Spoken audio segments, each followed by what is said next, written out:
Akhwati fillah rahimani wa rahimakumullah. Sebelum saya memaparkan isi kajian materi di pagi hari ini, pertolongan pertama, izinkan saya bertanya kepada teman-teman. Siapa di antara teman-teman di masa pandemi ini diuji oleh Allah dengan berbagai macam ujian, yang ujian itu belum datang sebelum masa pandemi? Subhanallah teman-teman, ketika pandemi ini Allah datangkan di muka bumi, ya Masya Allah, itu luar biasa. Ada banyak hikmah yang bisa kita ambil. Kalaupun ada di antara teman-teman di masa pandemi ini termasuk orang-orang yang biasa-biasa saja, belum merasakan ujian dari Allah Subhanahu wa taala, bayangkan apa yang akan teman-teman lakukan kalau misalnya anak teman-teman sekolah tiba-tiba dapat telepon dari pihak sekolah, "Mohon maaf Ibu, anak Ibu tadi jatuh dari lantai 2, jatuh dari tangga ya ke lantai 1, sekarang ada di rumah sakit." Saya tanya jujur, ibu-ibu nih sebagai ibu dari anak-anak, itu apa yang akan dirasakan? Cemas atau seperti apa? Kalau langsung mana, langsung nyari. Itu kan kalau ada masalah-masalah tiba-tiba tek. Atau misalnya kita ada kabar, misalnya suami kita di luar kota, misalnya tiba-tiba ada sesuatu yang terjadi kepada suami kita. Itu sebuah masalah bukan? Sebuah ujian bukan? Sebuah ujian. Tapi setiap orang, setiap hamba Allah, terkadang Allah itu kasih ujiannya sama. Allah tuh kasih ujiannya sama. Si A berada di kota ini, Allah kasih ujian sama, ya. Si B di kota ini Allah kasih ujian sama. Allah kasih ujian misalnya suaminya belum mau sholat, Allah kasih ujian misalnya suaminya di masa pandemi ini termasuk dari yang dirumahkan. Allah kasih ujian anaknya, Masya Allah ya, anak-anak yang luar biasa, sama Allah kasih ujian. Tapi sikap seorang hamba ya, di kota A, di kota B, di kota C ini akan berbeda sesuai dengan keimanan kepada Allah Subhanahu wa taala. Maka kita harus bisa menyikapi setiap ujian, setiap masalah itu dengan bijak. Kembali lagi kepada Allah Subhanahu wa taala. Pertolongan pertama yang harus kita cari bukan pertolongan manusia, tapi pertolongan Allah Subhanahu wa taala. Kalau ada di antara kita yang selama ini masih ada gundah gulana, masih ada kecemasan, masih ada rasa kurang bersyukur kepada Allah, artinya kita masih banyak bergantung kepada manusia. Dan kalau banyak bergantung kepada manusia, maka siap-siap kecewa yang akan didapatkan. Berbeda ketika kita bergantung kepada Allah Subhanahu wa taala. Apa yang harus kita lakukan agar kita mendapatkan pertolongan Allah, teman-teman? Yang pertama, luruskan niat. Luruskan niat. Ini perkara yang subhanallah ya, perkara yang harus kita perjuangkan dalam meluruskan niat.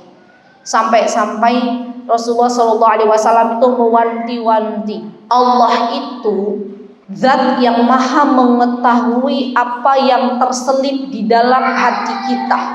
Allah itu adalah Rabb yang mengetahui apa yang ada di dalam pikiran kita.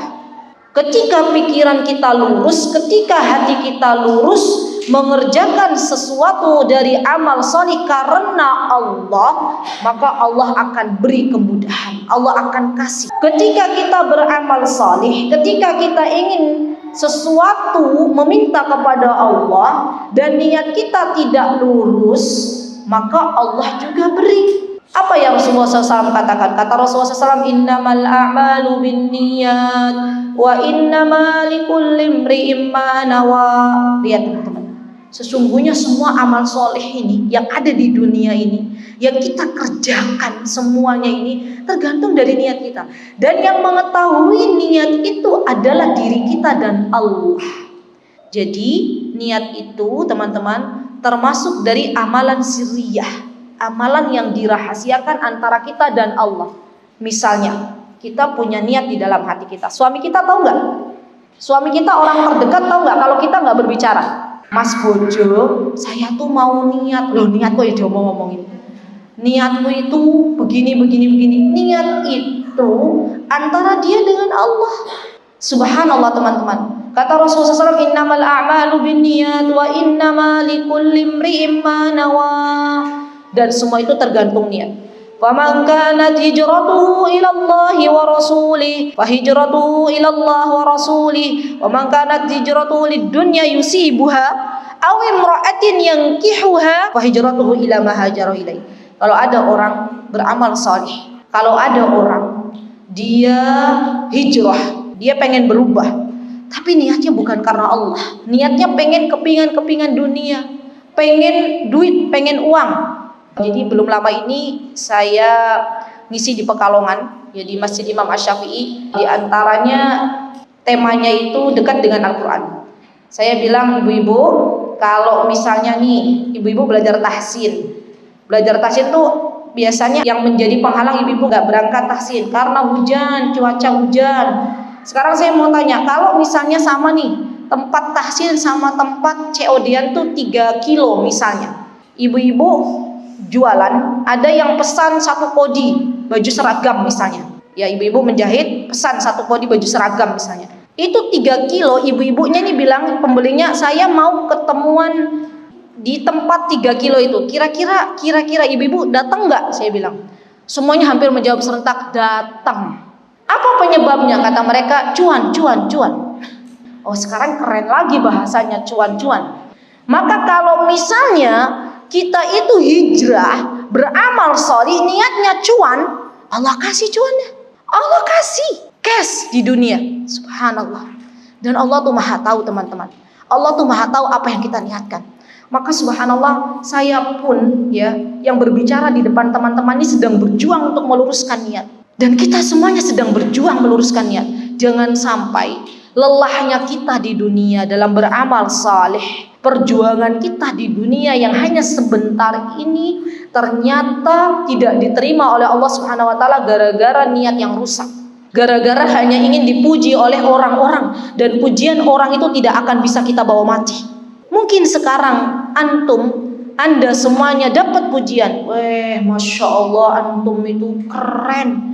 Ngajinya sehari 4 juz. Ngajinya tiap hari misalnya 5 juz. Sering datang ke kajian. Itu hanya pujian-pujian. Setelah kita meninggal dunia, sepekan 2 pekan sudah manusia melupakan kita. Dan yang akan kita bawa mati nanti itu amal-amal salih yang niatnya hanya karena Allah. Subhanallah, teman-teman, meluruskan niat itu menjadi sebuah hal yang luar biasa untuk kita terus lurus. Niatnya untuk apa? Tanya. Sampai ke perkara teman-teman pakai jilbab. Ini niatnya untuk apa? Ini sebuah amal saleh. Teman-teman mau buka usaha. Itu niatnya untuk apa? Itu Allah tahu. Allah tahu. Kalau kita sudah meluruskan niat, misalnya teman-teman buka usaha, suami kita buka usaha, niatnya biar mengurangi pengangguran, biar teman-teman yang di masa pandemi ini dirumahkan biar bisa bekerja kembali. Itu niat yang bagus enggak? Niat yang bagus kan? Suami kita buka usaha, niatnya itu untuk memperkerjakan orang-orang biar nggak jadi pengangguran, agar Allah ridho kepada kita, bapak-bapak yang menjadi tulang punggung selama ini yang kehilangan pekerjaan di masa pandemi itu, biar bekerja lagi bisa memberikan nafkah kepada anak istrinya. Itu niat yang mulia bukan? Niat yang mulia kan? Maka ketika kita sudah meluruskan niat, yang selanjutnya adalah luaskan niat kita. Kalau misalnya ada seseorang buka usaha, niatnya hanya pengen mondar-mandir, bolak-balik, ya berlibur ke luar negeri misalnya, itu niat yang standar. Tetapi kalau dia buka usaha, niatnya untuk memberikan manfaat yang lebih luas kepada hamba-hamba Allah yang lain. Saya mau buka usaha nanti nih, keuntungannya untuk bikin masjid. Teman-teman, kalau punya cita-cita, kalau punya impian, itu jangan impian yang receh-receh, jangan. Impian itu impian yang besar. Kenapa? Karena kita itu makhluknya Allah, zat yang maha agung. Gak usah pikir gini, lah kepiye usaha opo? Kan bikin masjid itu mahal gitu ya misalnya.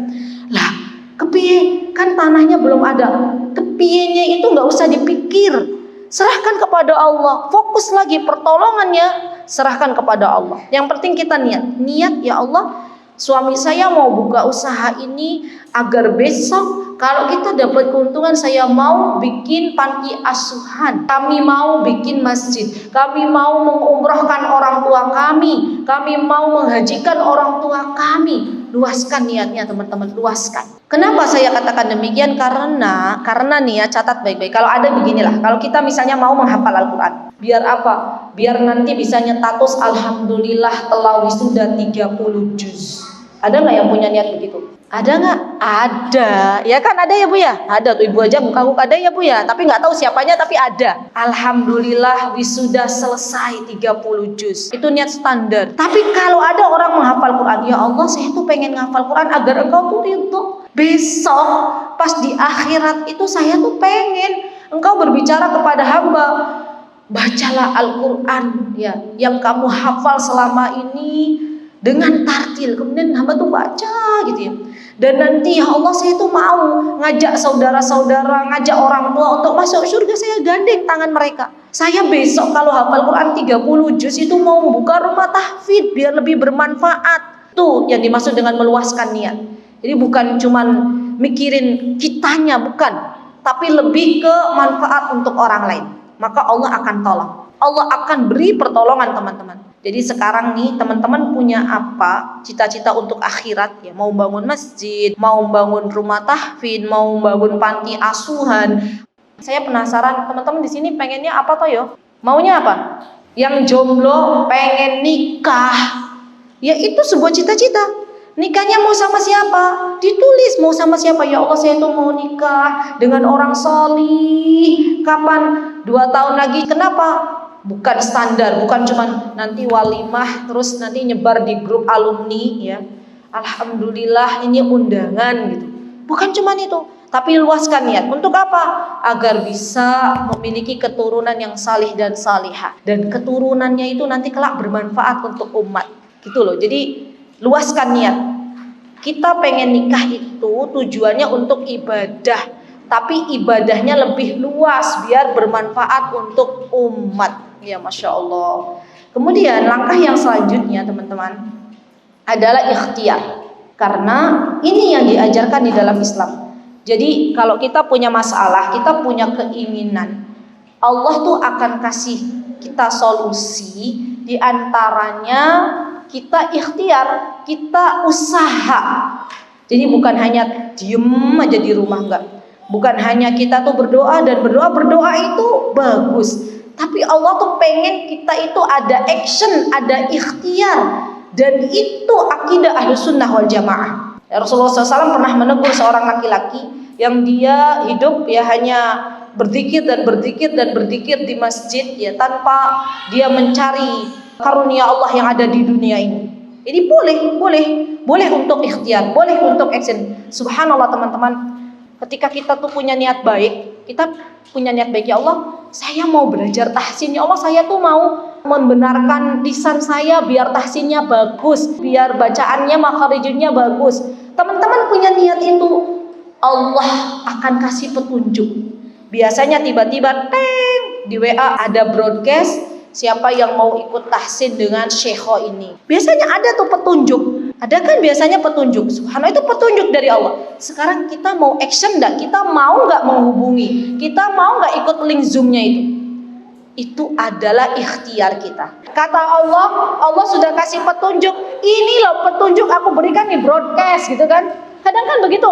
Coba deh teman-teman back ke belakang. Pernah enggak sih teman-teman tuh punya niat, ya Allah saya tuh pengen belajar tahsin. Tiba-tiba dapat broadcast Madiun mengaji misalnya, mengadakan tahsin, menghadirkan ini. Kalau kita nggak action ya kita biarin aja, diem aja. Tapi kalau kita action kita langsung tanya ke adminnya, bagian admin, ini kajiannya di mana ya? Ini tahsinnya di mana? Itu action bukan? Action namanya teman-teman. Jadi sekali lagi ya, kalau kita itu pengen Allah tolong kita semuanya, harus ada action, harus ada ikhtiar dalam kehidupan kita.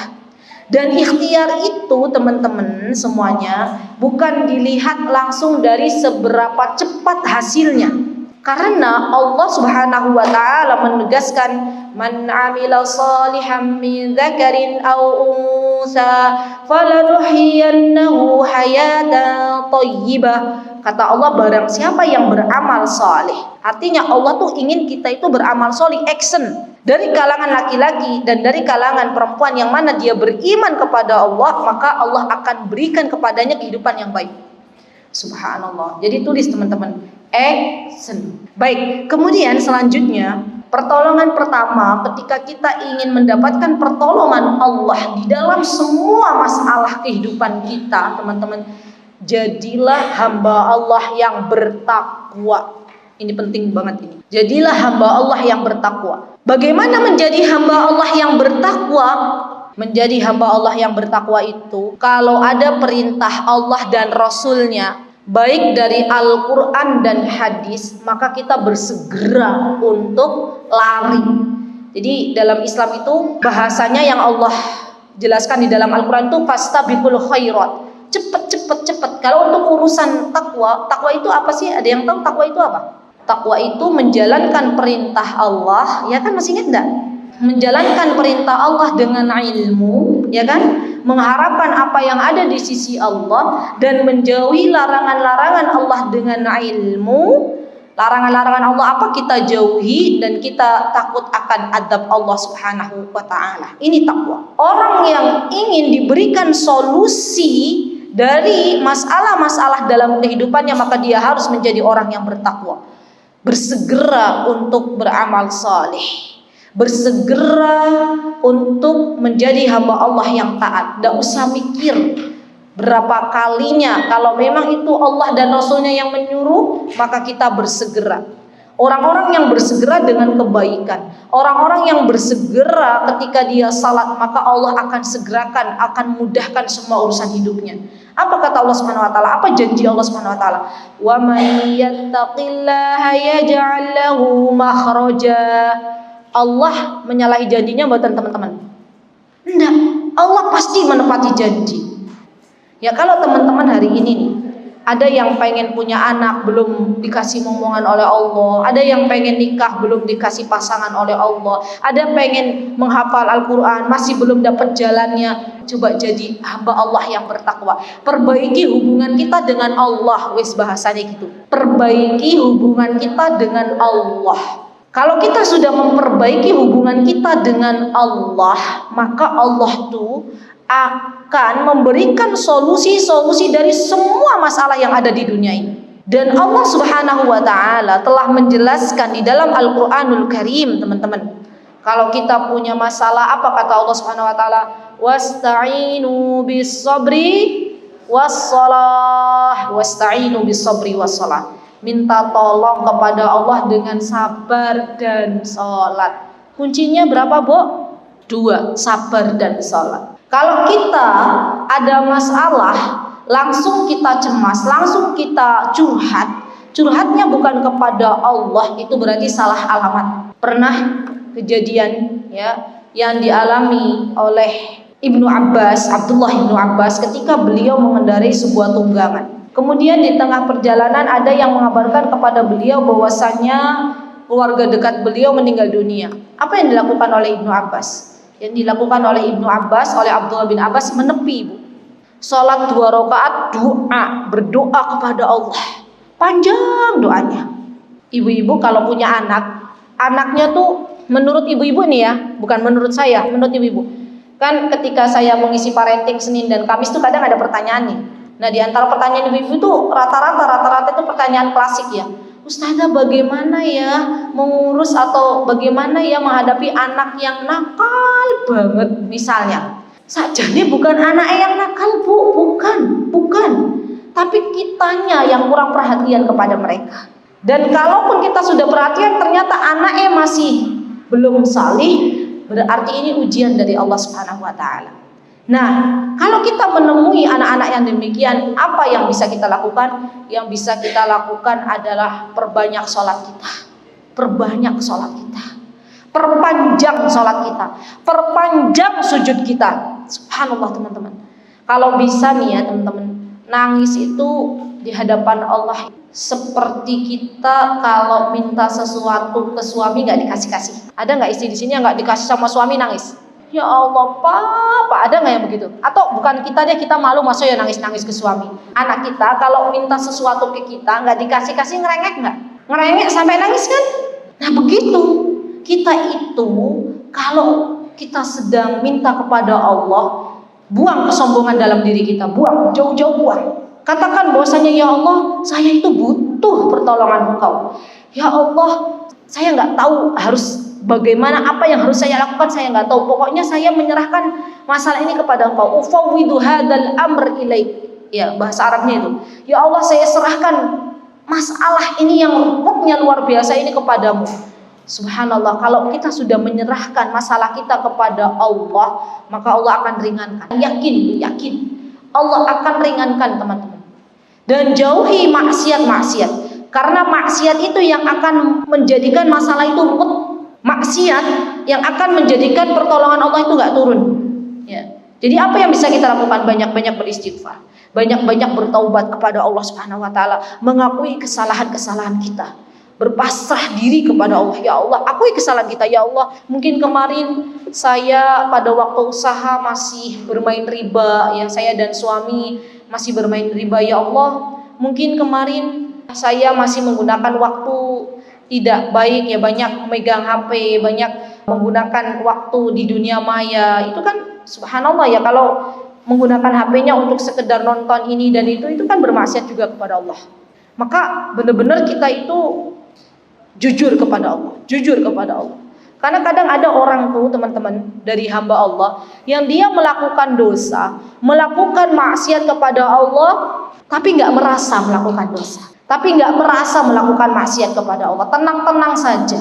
Maka kalau demikian, subhanallah, jangan banyak berharap Allah akan memudahkan semua kehidupannya. Jadi sekali lagi, apapun masalah yang kita hadapi, jalan di antara jalannya adalah sabar dan sholat. Rasulullah SAW, beliau jika menemui sebuah masalah di dalam kehidupan beliau itu selalu sholat. Sholat 2 rakaat, sholat. Niatnya apa? Niatnya sholat mutlak. Niatnya mutlak, sholat mutlak, minta kepada Allah Subhanahu Wa Taala. Dan ini yang harus kita lakukan, teman-teman. Karena terkadang kita itu kalau sedang diuji dengan sebuah ujian, dengan sebuah masalah, kita itu cari solusinya bukan kepada sabar dan sholat, tapi lebih kepada unsur-unsur dunia. Pergi ke psikolog, curhat ke ustadz, curhat ke ustadzah. Boleh pergi ke psikolog, boleh pergi ke ustadz dan ustadzah untuk curhat, tapi jangan lupa curhatnya itu ke Allah dulu. Sholat dulu, minta dulu sama Allah. Karena yang ngasih masalah itu Allah, dan Allah yang kasih solusi kepada kita semuanya. Coba teman-teman ya, kita sebagai seorang istri, misalnya nih, teman-teman ada masalah dalam keluarga, coba jangan banyak menyalahkan pasangan dulu. Koreksi dulu kita sebagai istri, koreksi. Kira-kira saya tuh sudah jadi istri solihah belum ya? Kira-kira saya tuh sudah menjadi hamba Allah yang bertakwa belum ya? Oh, kemarin saya melalaikan kewajiban saya sebagai seorang ibu. Oh, kemarin saya melalaikan kewajiban saya sebagai seorang istri. Maka kita akui dosa itu dan kita minta ampun kepada Allah Subhanahu Wa Taala. Ya Allah, perbaikilah kehidupan kami.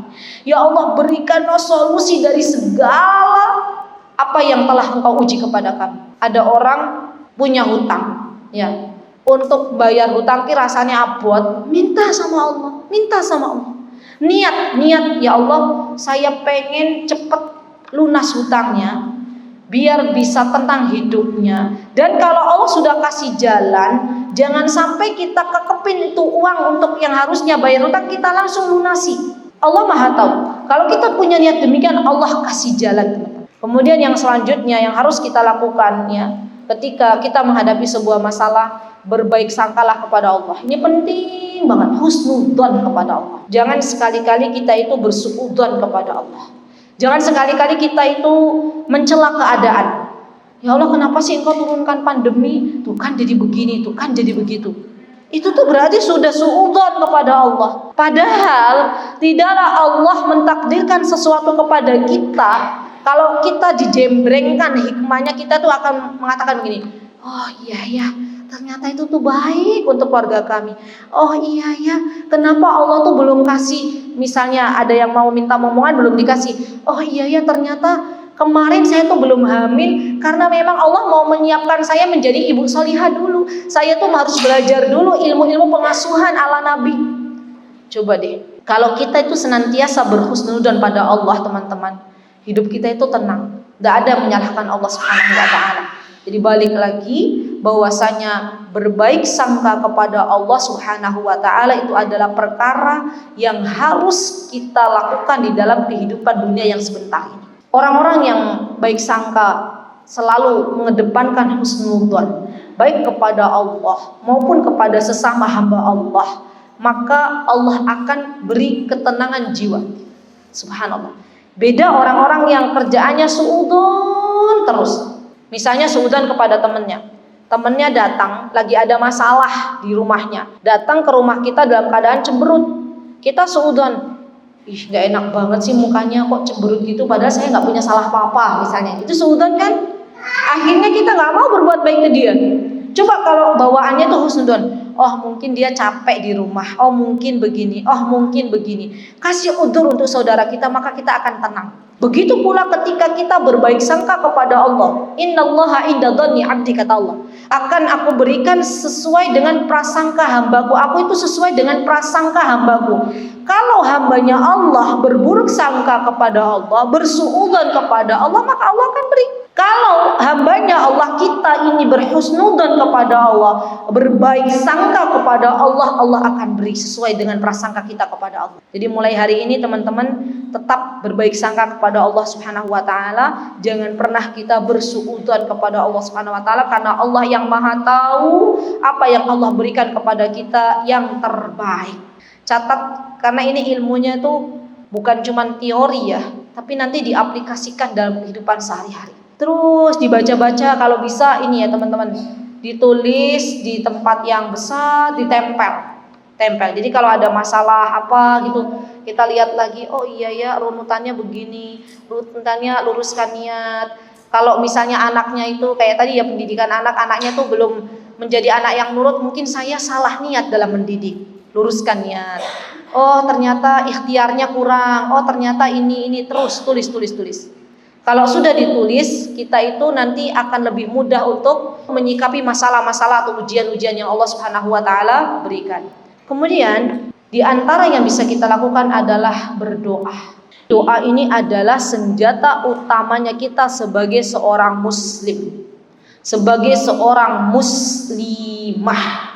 Karena kata Imam Ibnul Qayyim rahimahullah, sesungguhnya ketika seorang hamba memohon kepada Allah Subhanahu wa Ta'ala dan Allah tidak mengabulkan, Allah itu zat yang maha pemalu. Allah itu zat yang maha pemalu.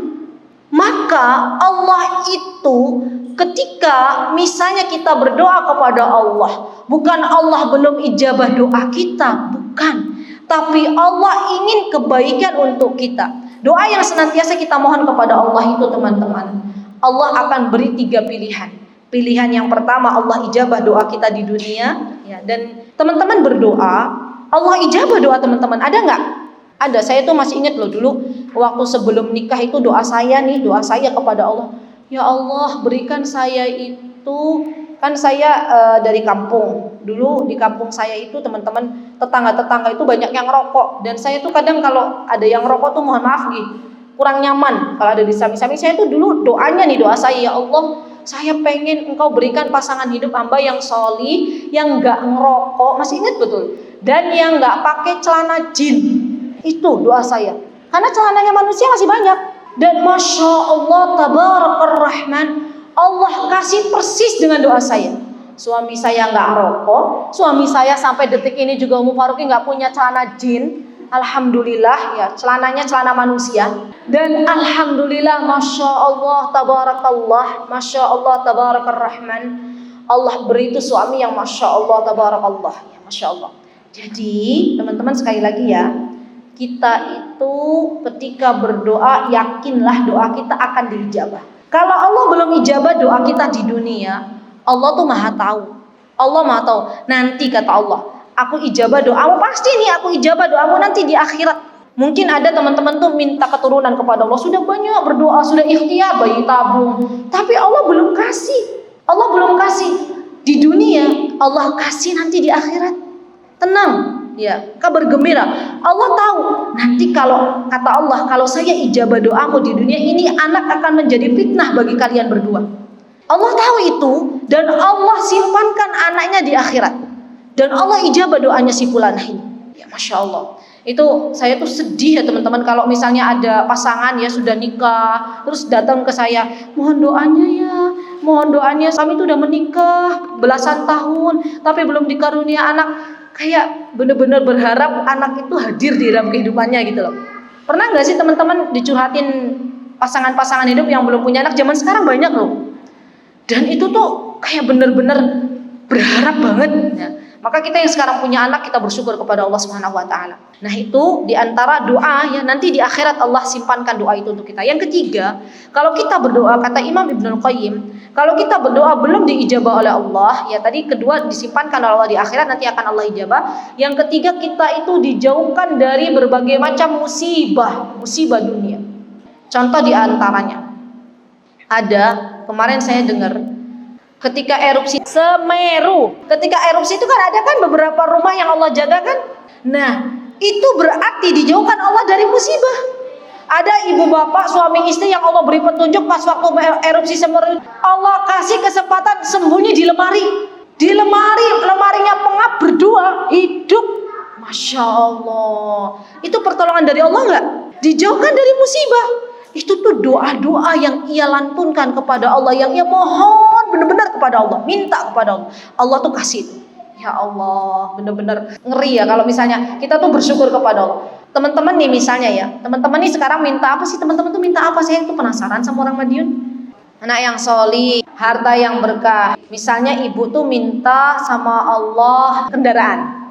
Berdoa, ya Allah, beri saya mobil. Minta mobil, Allah belum kasih bu. Ibu doa terus, Allah belum kasih. Subhanallah, ternyata Allah tuh tahu kalau Allah ijabah doa ibu mobil itu ya, ternyata itu tuh tidak baik untuk kita. Kita itu belum siap untuk memiliki mobil. Kita itu kata Allah pantasnya sekarang punya motor. Ya. Karena kalau punya mobil itu nanti sombong. Mobilnya platnya masih putih. Itu ada kesombongan dalam hati kita. Maka Allah belum ijabah doanya. Ya. Jadi luar biasa teman-teman, kalau kita tuh benar-benar husnudonnya dikedepankan, semuanya itu baik, semuanya baik. Ya, yang keberapa itu? Yang kelima. Nah, kemudian yang selanjutnya bersyukur. Ini pertolongan pertama yang harus kita lakukan tuh bersyukur. Kenapa kita harus bersyukur? Kata Allah Subhanahu wa taala, barang siapa yang dia bersyukur maka aku akan tambah nikmatnya. Ibu kalau bersyukur dengan apa yang Allah berikan sekarang, maka Allah akan kasih nikmat lagi. Jangan jauh-jauh kita itu bersyukur mencari sesuatu yang tidak ada. Kita bisa melihat aja, ini bisa melihat nih, itu bersyukur. Kita bisa berbicara tanpa ada gangguan, lancar bicara, itu sebuah nikmat dari Allah. Maka kita bersyukur, alhamdulillah. Dan syukur itu gak cukup cuman dikatakan dalam lisan, tapi kita akui dalam hati kita dan kita gunakan nikmat Allah itu untuk sesuatu yang Allah ridhai. Kalau kata Imam Ibnul Qayyim, asyukru arkanuhu salasah. Ya, syukur itu rukunnya ada 3. Apa itu? Perhatikan lisannya itu bertahmid kepada Allah Subhanahu wa taala, dan di hatinya dia percaya, mengimani kalau nikmat itu dari Allah Subhanahu wa taala. Dan yang ketiga, al-jawarih, anggota badannya digunakan untuk ketaatan kepada Allah, baru dikatakan bersyukur. Jadi ibu kalau sekarang bersyukur cuma bilang alhamdulillah, alhamdulillah, tapi ternyata matanya digunakan untuk nonton sinetron, matanya digunakan untuk sesuatu yang Allah tidak ridhoi. Hati-hati ya bu dalam memandang. Kenapa? Karena banyak memandang itu memunculkan banyak masalah. Banyak memandang itu diantara pintu celah syaitan untuk kita masuk ke dalam maksiat. Saya pernah baca bukunya Imam Ibnul Qayyim, kata beliau awal mula maksiat seorang hamba itu berawal dari sebuah pandangan.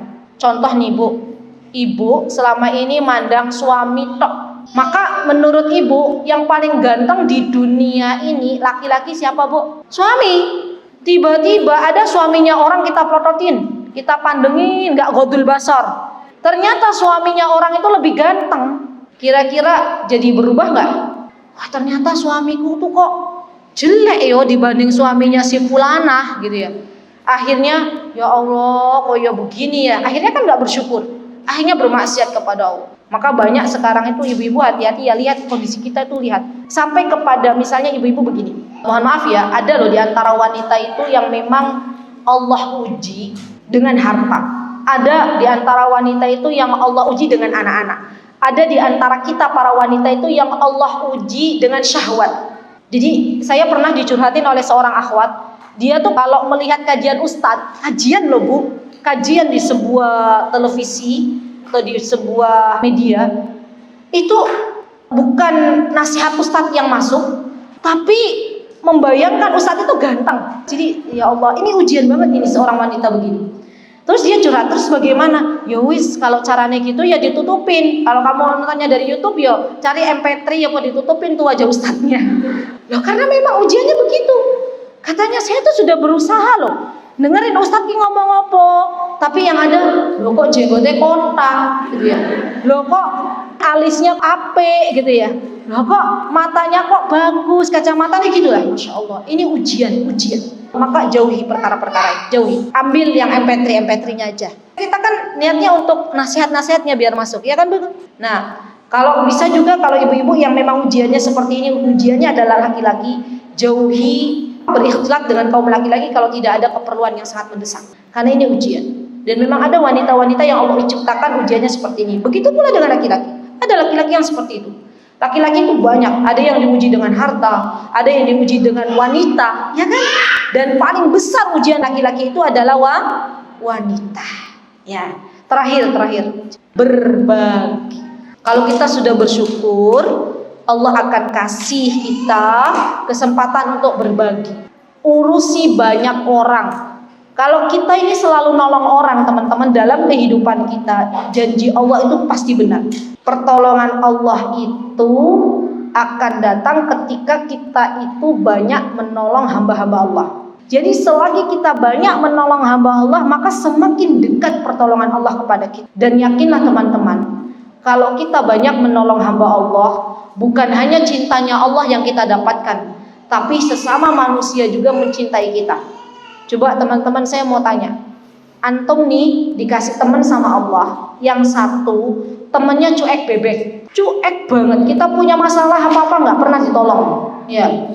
Yang satu orangnya respect, kita punya masalah apa ditolong, kita punya masalah apa dia bilang ada yang bisa saya bantu.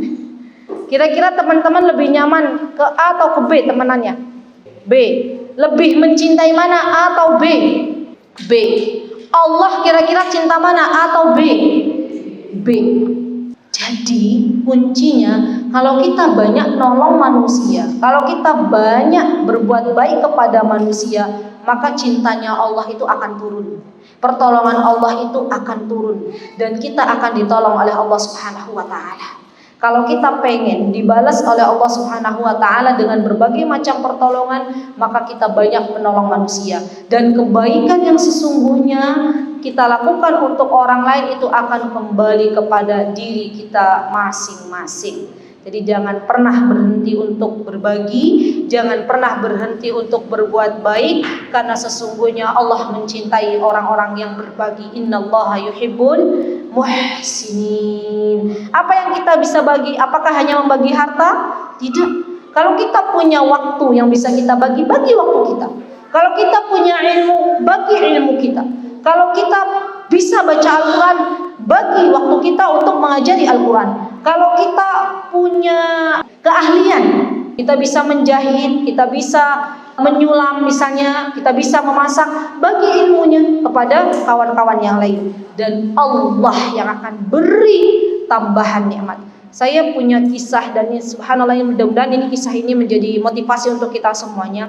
Ada seorang ibu di Yogyakarta, itu belajar dengan syekhoh, ya, belajar dengan syekhoh dari Yaman. Dan itu sebelumnya beliau itu didatangi oleh orang tetangganya, itu minta belajar Iqra, alif bata. Kemudian beliau datang ke saya curhat, Ustazah piye yo, saya itu belum lancar banget membaca, insya Allah bisa kalau cuma panjang pendek terus ini ikhfa, ini idhar bisa, insya Allah. Nah tetanggaku pengen diajarin alif bata, tapi rasanya saya tuh pekewoh, saya tuh belum pantas untuk menjadi seorang pengajar, kata ibu ini. Bagaimana, apakah saya mau menolak tetangga saya atau saya terima? Saya bilang ke ibu itu, Bu, terima Bu. Kesempatan tidak akan datang kedua kali. Ibu mau nggak menjadi orang yang kata Rasulullah Sallallahu Alaihi Wasallam, khairukum man ta'allamal Quran wa 'allamah. Sebaik-baik manusia ada yang belajar Al-Quran dan mengajarkannya. Maka subhanallah teman-teman, ibu itu terima ya, ngajarin ngaji tetangganya datang diajarin. Tidak lama kemudian, subhanallah, Allah ganti, Allah beri ibu ini seorang syekhah untuk mengajari ibu ini Al-Quran. Terus ibu itu bilang ke saya, Ustazah bener, janji Allah itu bener, saya tuh kayak mimpi, kok iso dapet syekhah, kok iso syekhah mau ngajarin saya. Saya bilang bukan kok iso Bu, karena memang itu Allah sudah beri. Di antara jalannya ibu itu ambil kesempatan untuk ngajarin tetangga ibu, yakin Allah akan kasih dengan yang lebih baik.